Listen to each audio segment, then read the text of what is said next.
Bonjour à tous et bienvenue dans ce nouveau numéro de Boomka. Aujourd'hui, on accueille déjà pour la 5e fois Fabre. Bonjour. Bonjour à toutes et à tous. Est-ce que tu sais où tu te situes dans le classement des champions de Boomka? Pas du tout. Je pense que je suis loin des Tristan et Verena.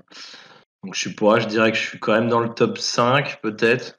Mais c'est encore mieux, t'es dans le top 3 parce que tu viens monter sur le podium, tu viens de battre Geoffrey avec 24 bases, c'est un score incroyable.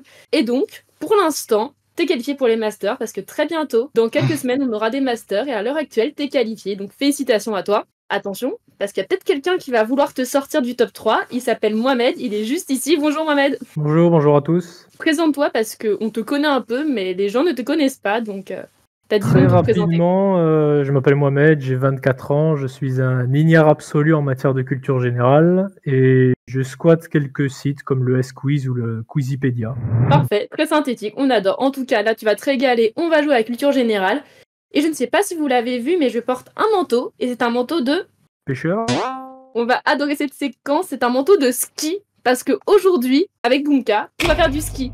Et on va commencer avec la question d'estimation.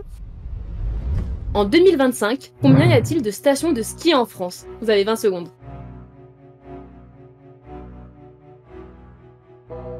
Alors, j'ai bien reçu vos réponses, et j'ai une bonne nouvelle, vous êtes tous les deux dans le bon ordre de grandeur à peu près. On n'est pas sur des écarts trop importants. Alors Fabre nous a répondu 101, donc 101 stations de ski en France. Une par département.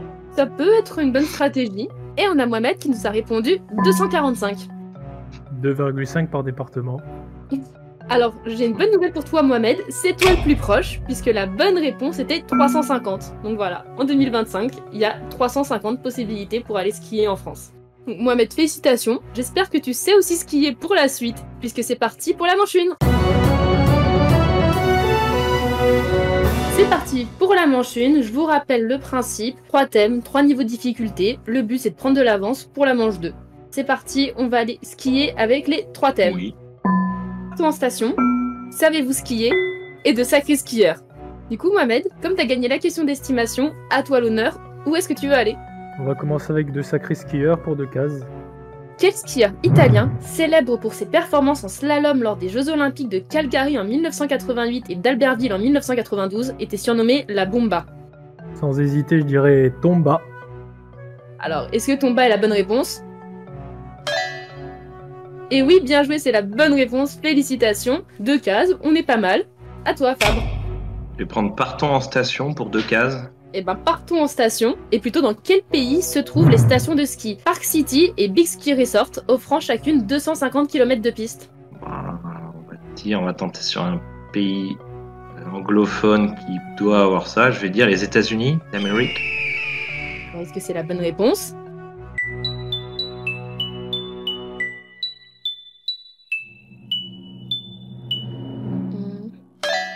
Et bien joué. Bonne réponse, effectivement, c'est aux États-Unis, c'est les 2 plus grandes stations de ce pays, voilà, pour info.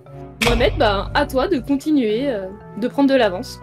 Le thème de sacré skieur était intéressant, donc je vais partir sur 3 cases.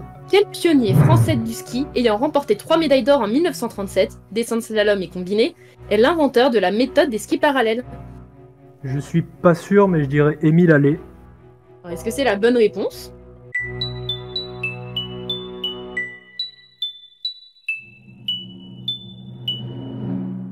Je suis un ignare absolu en matière de culture générale. Eh oui, Bravo. bien joué. Waouh, impressionnant. Alors pour quelqu'un qui ne connaît pas le ski, franchement, t'es un sacré skieur pour l'instant. Tant que c'est du sport, ça va. Tant que c'est du sport. En tout cas, là, la culture G, c'est un sacré sport et tu te défends très bien. Fabre, tu vas pas te laisser faire, je pense. À toi de choisir où tu veux aller. 2 sacrés skieurs pour 1. Quel ancien pilote de Formule 1 allemand, surnommé le Baron Rouge, a été gravement blessé suite à un accident de ski en 2013?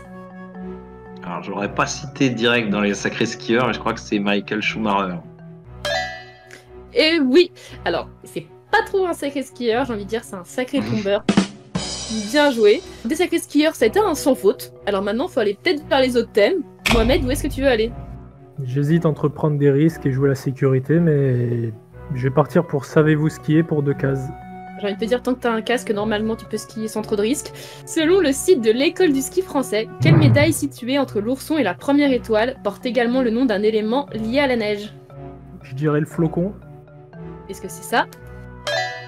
Et oui, bien joué, c'est bien le flocon qu'on retrouve entre ces médailles. Fabre, c'est à toi de continuer. Le problème, c'est que je sais pas skier. Allez, je tente partons en station pour 3 cases. Faut jouer. Eh ben, on va jouer. Dans quel département français se situe la station de ski d'Ascaux? Allez, j'ai envie de tenter un délire, on va dire que c'est peut-être une station de ski corse, donc Haute-Corse.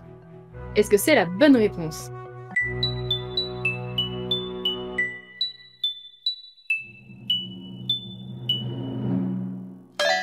Eh ben oui, Oh, bien la Haute-Corse, bien joué. Heureusement que tu as bien dit Haute-Corse et pas Corse du Sud, mais oui. Incroyable. 7 à 6, je vous rappelle qu'il y a un nombre de cases après, faut pas être trop loin non plus, hein, sinon il n'y aura pas de possibilité en manche 2. Mohamed, c'est à toi pour déjà ta dernière question. On est venu pour jouer, donc on va prendre des risques. Savez-vous skier pour 3 cases? Inventé par l'Autrichien Anton Silos, comment s'appelle la technique de ski permettant d'enchaîner des courts virages serrés? Je vais dire une bêtise, je vais dire le slalom. Alors est-ce que c'est une bêtise ou est-ce que c'est la bonne réponse? Et non.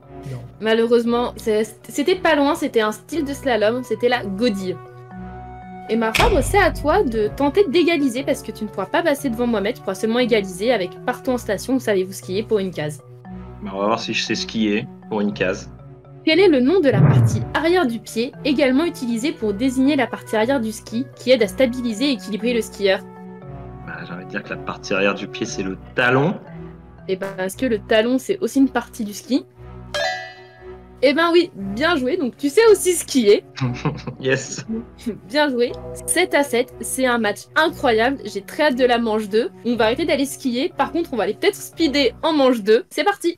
Vous aimez notre émission? N'hésitez pas à nous soutenir en vous abonnant à notre chaîne YouTube, en partageant nos vidéos. Et si vous souhaitez rejoindre l'aventure Boomka, vous pouvez postuler au casting via le lien en description. Alors, prêt pour l'aventure? C'est parti pour la manche 2, on est sur un super match, 7 à 7. Franchement, vous avez tous les deux très bien skié. Je rappelle le principe, là ça se joue au buzzer. Le but c'est de remplir la ligne toutes les minutes. Il y a des cases supplémentaires qui sont gagnées, donc 1 case, 2 cases, 3 cases, etc. pour rajouter du suspense. Est-ce que c'est clair ou pas trop? Oui. Ça va. Ok, ben alors, on a arrêté de skier, mais on va aller tout chousse vers la victoire, que ce soit pour Fabre ou Mohamed. Bonne chance à tous les deux. C'est parti dans 3, 2, 1... Dans la série de bande dessinée Astérix, quel est le nom de l'épouse d'Abraracourix? Fabre. Bonne mine. Bonne réponse.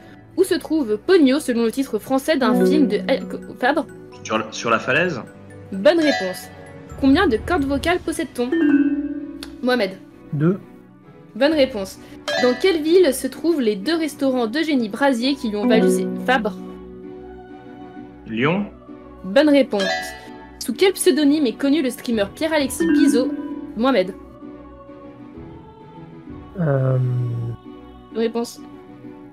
Non, j'ai désolé, trop tard, c'est Domingo, désolé. Le 28 août 1963, devant quel monument de Washington DC? Mohamed. La Maison Blanche. Désolé, c'était le Lincoln Memorial qu'on cherchait. Quel est le nom de la tentative d'assassinat d'Adolf Hitler et du putsch du... Mohamed. Non, je suis allé trop vite. Non, le Hitler Shoot. Non, on cherchait Valkyrie. Quelle romancière belge publiant un livre par an? Mohamed. Amélie Nothomb. Bonne réponse. Avant de fonder les Foo Fighters, de quel groupe de grunge américain Dave Grohl? Mohamed. Nirvana. Bonne réponse, et t'as compris malgré ma prononciation. Quel dieu romain présenté comme dévorant un de ses enfants dans un tableau de Fabre? Saturne. Bonne réponse. Quelle est la charge électrique d'un anion? Mohamed. Positive. C'est négatif, désolé. Avec quel type de ballon se joue le teqball, sport qui se pratique Fabre. Un ballon de football. Bonne réponse. En 2010, comment a prononcé le journaliste Nathanaël de Rikkessen le genre de jeu vidéo Fabre. Meuporg. Bonne réponse. Quelle série de Frank Darabont, adaptée d'une bande dessinée, débute avec le réveil de Rick Grimes après un coma dans un monde Fabre. The Walking Dead. Bonne réponse. Et c'est gagné. Félicitations. Bravo Fab. Trop rapide. Merci. Il est trop Tout rapide. chose vers la victoire. Ouais. C'est ça, j'avais les pieds qui me démangeaient là. C'est ça. Donc c'est j'ai ça. attaqué la descente. Et... En tout cas, sacré match. Mohamed, t'as pas du tout démérité. Franchement, je pense que t'as fait peur à Fabre. Juste peur. Bah, oui, au début. Ouais. C'est derrière, il est trop rapide. Normal. En tout cas, incroyable. Félicitations à tous les deux. Et Mohamed, avant de partir, est-ce que t'as un petit message, un petit coucou à faire passer à quelqu'un? Bah déjà, saluer toutes les personnes qui me reconnaissent, l'équipe technique pour le travail qu'elle fait, et puis Fab pour qu'il aille le plus loin possible, parce qu'entre sa vitesse et ses connaissances, il devrait peut-être truster la première place. Merci. Je prendrai ton bonus d'invincibilité de Haku Haku pour essayer plaisir de gagner ça. Et Fabre, c'est parti pour la finale? Allez.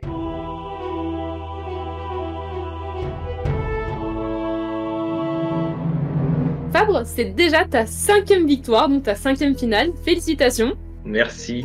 C'était un peu l'objectif que j'avais en tête. Je voulais au moins faire 5 finales. On fait 5. Et en plus, t'es sur le podium. Alors, je vais pas te mettre la pression, mais si tu donnes assez de bonnes réponses, tu peux même devenir 2e et passer devant Verena. D'accord.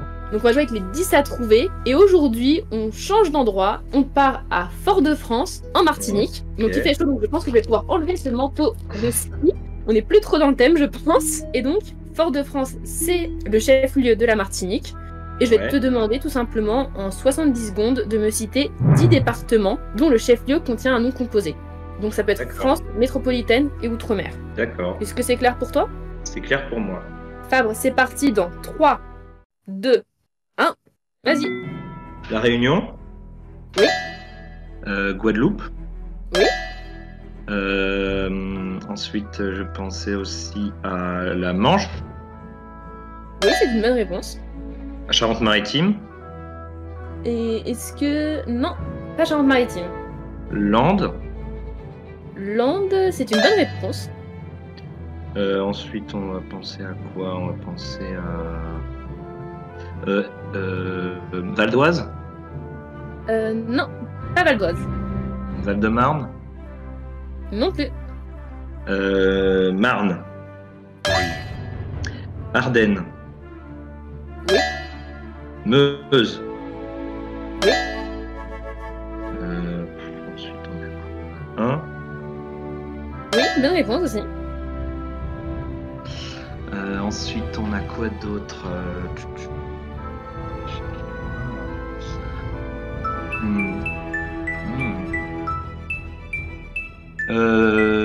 Ah oui.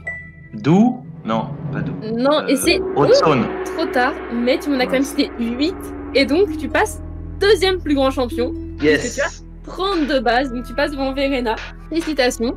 Alors, on va quand même revenir sur tes réponses. Tu nous as cité la Réunion, donc c'était Saint-Denis.